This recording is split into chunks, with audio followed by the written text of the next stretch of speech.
नमस्कार, आदाब, जय भीम, सत श्री अकाल। मैं हूँ माजिद सिद्दीकी और आप देख रहे हैं फोकस हिंदुस्तान न्यूज़ चैनल। आज की ख़ास खबरें सब्सक्राइब करें, लाइक करें, शेयर करें। फिर आऊँगा एक ताज़ा खबर को लेकर माजिद सिद्दीकी।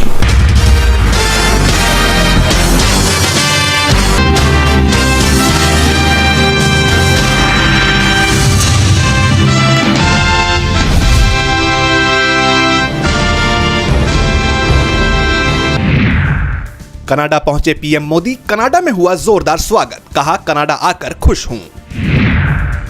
रॉबर्ट वाड्रा की ईडी में पेशी आज, संजय भंडारी से जुड़े मनी लॉन्ड्रिंग मामले में होगी पूछताछ। G7 का इजरायल को समर्थन, हमलों के लिए ईरान को ठहराया जिम्मेदार, कहा ईरान नहीं रख सकता परमाणु हथियार। एयर इंडिया प्लेन क्रैश में जान गंवाने वाले पायलट सुमित सबरवाल का पार्थिव शरीर उनके निवास स्थान पहुंचा, लोगों का रो रो कर बुरा हाल।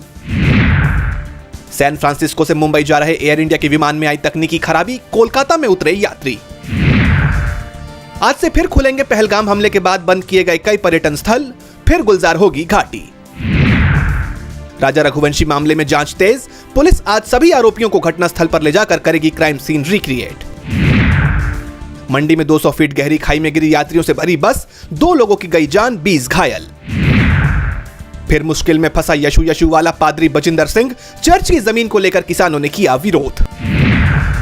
देश के 16 राज्यों में बारिश का आज ऑरेंज अलर्ट, एमपी गुजरात में हुई मॉनसून की एंट्री। डोनाल्ड ट्रंप ने बीच में ही छोड़ा G7 सम्मेलन, पीएम मोदी से नहीं होगी मुलाकात। ईरानी आवाम से नेतन्याहू करने लगे अपील, बोले असली दुश्मन तेहरान की मौजूदा हुकूमत। इजरायली हमले के डर से तेहरान छोड़ रहे ईरानी नागरिक, सड़कों पर लगा भीषण जाम, पेट्रोल की कमी। ईरान में न्यूज चैनल के भवन पर हुए हमले के बाद भी डटे रहे पत्रकार, कहा न हम डरे हैं और न यहां से जाएंगे। पाक ने ईरान की उम्मीदों पर फेरा पानी, ईरानी अधिकारी के दावे को बताया फर्जी, कहा हमारे परमाणु बम हमारे लिए है। व्हाट्सएप पर नए फीचर्स के साथ होगी विज्ञापन की शुरुआत, अब बदलेगा स्टेटस देखने का अंदाज। भगोड़े हीरा कारोबारी मेहुल चौकसी का आरोप, कहा भारत ने एंटीगुआ में मेरे अपहरण की रची साजिश।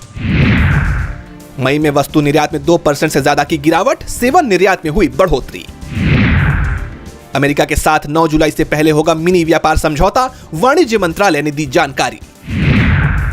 घरेलू शेयर बाजार की सपाट शुरुआत, लाल और हरे निशान के बीच झूलते दिखे सेंसेक्स और निफ्टी।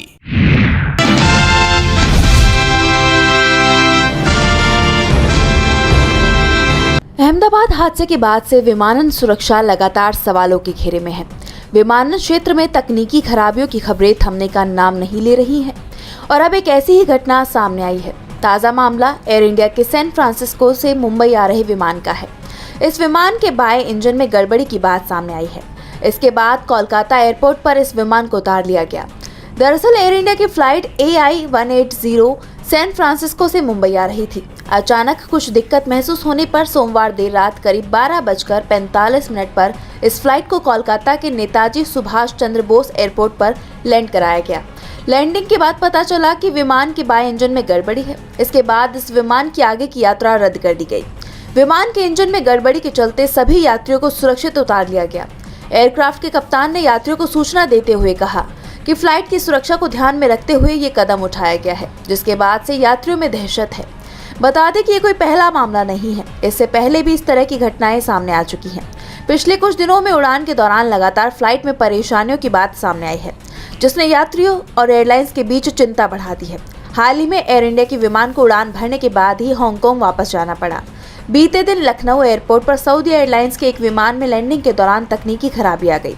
विमान के पहिए से चिंगारी और धुआं निकलने लगा, जिसके बाद मौके पर अफरा तफरी मच गई। उससे पहले 12 जून को लंदन जाने वाला एयर इंडिया का विमान बोइंग 787-8 ड्रीमलाइनर क्रैश हो गया था।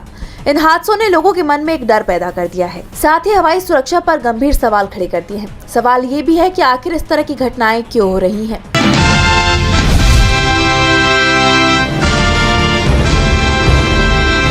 सुप्रीम कोर्ट ने कहा है कि सादे कपड़े में किसी वाहन को घेरने और उसमें सवार लोगों पर एक राय होकर गोलीबारी करने वाले पुलिसकर्मियों के आचरण को ऑफिशियल ड्यूटी नहीं माना जा सकता।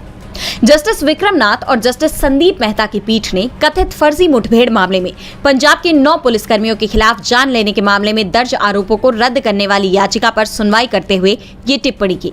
कोर्ट ने साफ कर दिया कि आरोपियों के खिलाफ मुकदमा शुरू करने के लिए किसी विशेष इजाजत की जरूरत नहीं है। ये मामला 2015 का है। 16 जून 2015 को शाम 6:30 बजे 3 कारों में सवार पंजाब पुलिस बल के जवानों ने अमृतसर में वेरका बटाला रोड पर एक कार को रोका। इस कार को सादे कपड़ों में पुलिसकर्मियों ने घेर लिया। थोड़ी देर की चेतावनी के बाद पिस्तौल और राइफलों से नजदीक से गोलियां चला दी, जिससे कार चालक मुखजीत सिंह उर्फ मुखा की जान चली गई। शिकायत में दावा किया गया कि गोलीबारी की घटना के तुरंत बाद डीसीपी परमपाल सिंह अतिरिक्त बल के साथ पहुंचे, घटनास्थल की घेराबंदी की और कार की रजिस्ट्रेशन प्लेट हटाने का निर्देश दिया। अपने फैसले में पीठ ने कहा कि ये तर्क देना कि आरोपी पुलिसकर्मी अपने आधिकारिक दायित्वों का पालन कर रहे थे, न्याय को विफल करने की कोशिश जैसा है। ऐसे में मामलों में मुकदमा चलाने के लिए पूर्व मंजूरी की जरूरत नहीं होती।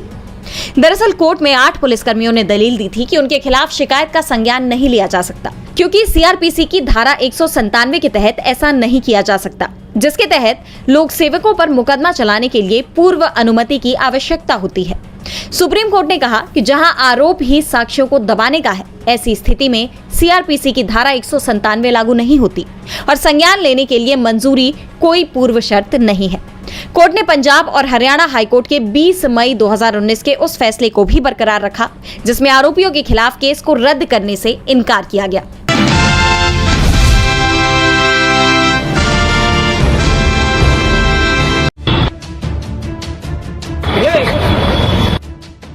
बेंगलुरु के जयनगर की एक वीडियो इंटरनेट पर काफी तेजी से वायरल हो रही है। इस वीडियो में एक रैपिडो बाइक ड्राइवर बीच सड़क पर महिला के साथ बदतमीजी करता है और फिर उसे थप्पड़ जड़ देता है।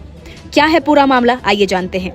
दरअसल ज्वेलरी दुकान पर काम करने वाली एक महिला ने बाइक टैक्सी बुक की थी। बाइक ड्राइवर लगातार लापरवाही से बाइक चला रहा था, जिसको देखते हुए महिला ने इसका विरोध किया और बाइक से उतरकर ड्राइवर से लड़ने लगी। देखते ही देखते दोनों के बीच बहस काफी बढ़ गई। महिला यात्री केवल अंग्रेजी बोल रही थी, जबकि ड्राइवर केवल कन्नड़ बोलता था।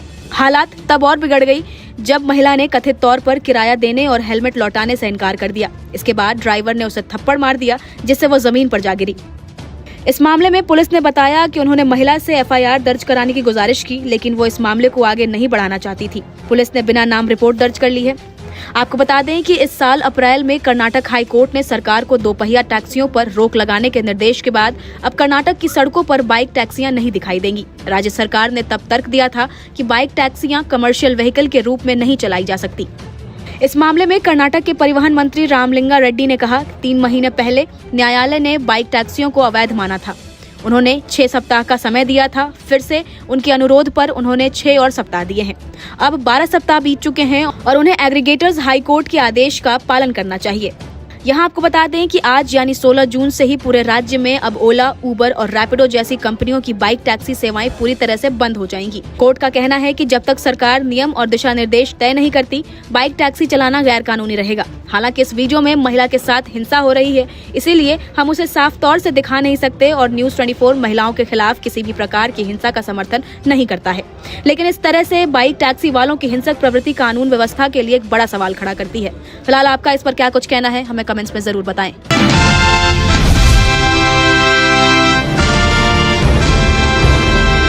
14 जून 2025 से शुरू हुआ इजराइल और ईरान के बीच का सैन्य संघर्ष अब लगातार बढ़ता जा रहा है।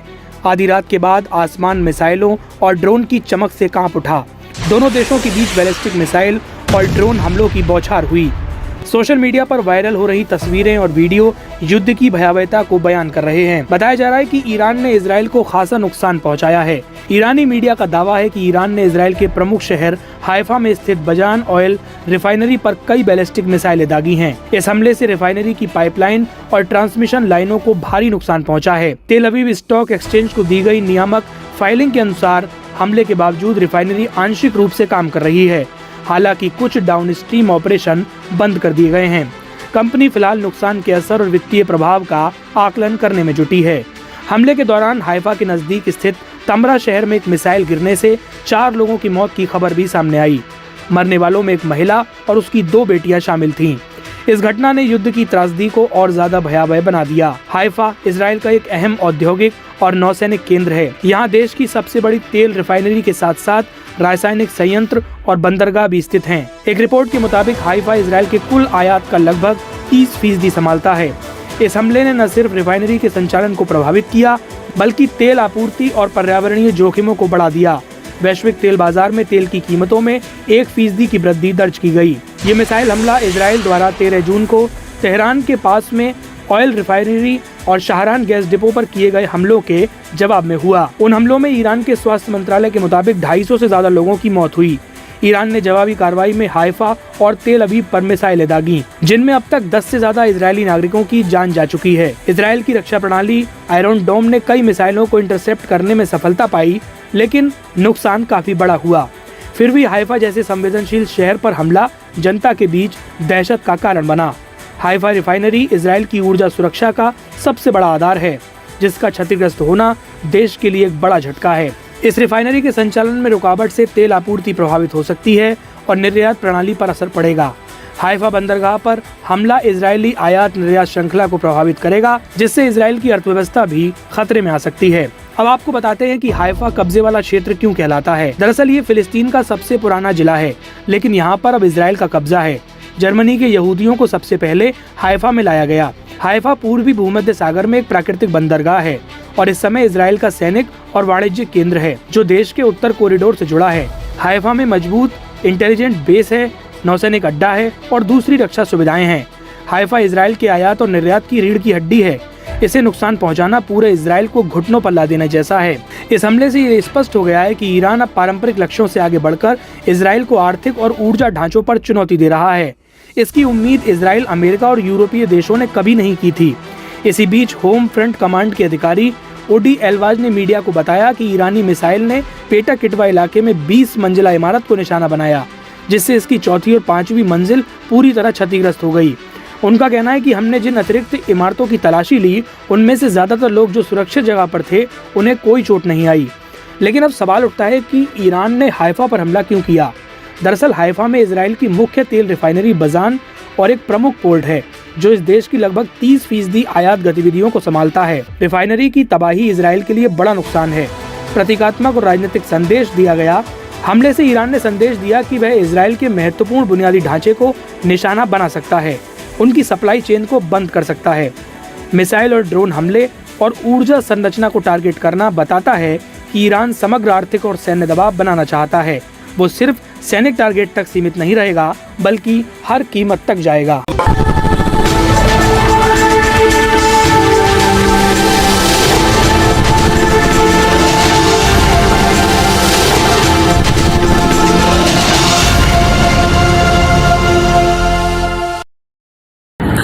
दोस्तों आज मैं आपको बताने वाला हूं कि अगर आपकी बॉडी में मैग्नीशियम की डेफिशिएंसी हो जाए तो आपको क्या क्या प्रॉब्लम हो सकती है। सबसे पहले इंसोमेनिया, नींद ना आना, स्लीपिंग डिसऑर्डर, इंसान सारी रात करवटें बदलता है, नींद नहीं आती, स्ट्रेस लेवल, एंजाइटी बढ़ जाती है इससे, क्योंकि कोर्टिसोल हार्मोन को रोकने में मदद करता है। और अगर आपकी बॉडी में मैग्नीशियम नहीं है तो कोर्टिसोल बढ़ जाता है, जिसकी वजह से स्ट्रेस और एंजाइटी हो जाती है। मूड स्विंग्स, इंसान को पता नहीं चलता उसके मूड स्विंग्स होते हैं, थोड़ी थोड़ी देर में गुस्सा आना, थोड़ी थोड़ी देर में चिड़चिड़ापन होना, क्योंकि ये सेरोटोनिन हार्मोन को बढ़ने में मदद करता है। अगर आपकी बॉडी में less magnesium is equal to less serotonin, और सेरोटोनिन हैप्पीनेस का हार्मोन है। अलावा इसके ये फटीग को भी कम करता था। अगर आपकी बॉडी में मिनरल डेफिशिएट है, अगर आपकी बॉडी में मैग्नीशियम नहीं है तो आपको थकावट बहुत जल्दी फील होगी, जरा सा काम करती है आपकी बॉडी थक जाएगी।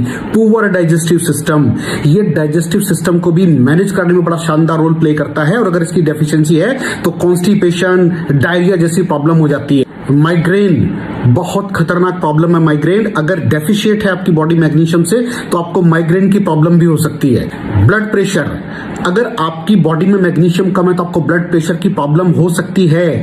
इरेगुलर हार्ट बीट, ये हार्ट बीट का बढ़ जाना, कम हो जाना, बढ़ जाना, कम हो जाना, मैग्नीशियम डेफिशिएट होने की निशानी है। ऑस्टियोपोरोसिस, बोन हेल्थ वीक हो जाती है, क्योंकि आपकी बॉडी का 60% जो मैग्नीशियम है वो आपकी बोन्स के अंदर होता है। अगर आप बाहर से मैग्नीशियम नहीं ले रहे हैं तो आपकी बॉडी जो है वो हड्डी हड्डियों में से लेना शुरू कर देती है, जिसकी वजह से ऑस्टियोपोरोसिस की प्रॉब्लम भी हो सकती है, आपकी हड्डियां कमजोर हो जाती हैं। और मसल क्रैम्पिंग, मसल क्रैम्प, नस पे नस का चढ़ जाना, मसल्स पे अकड़ जाना, बिल्कुल चलना मुश्किल हो जाता है। तो मसल क्रैम्पिंग भी तभी होती है जब आपकी बॉडी में मैग्नीशियम की डेफिशिएंसी हो। और दोस्त, हमारे यहाँ 90% से ज्यादा लोग मैग्नीशियम डेफिशिएंसी के शिकार हैं। कहां से मिलेगा मैग्नीशियम, कितनी मात्रा में लें, किस क्वालिटी का लें? तो उसका जवाब है वेस्टीज प्राइम CMD।